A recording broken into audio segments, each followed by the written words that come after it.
আজকে আমরা ছাগলের ডিম ভর্তা করে খাবো।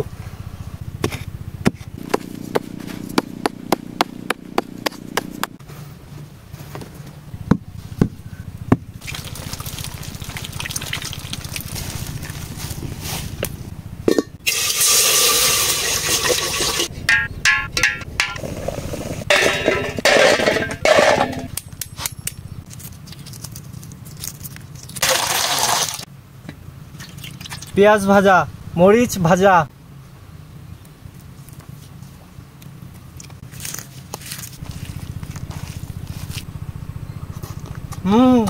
খুব স্বাদ, খুব মজা।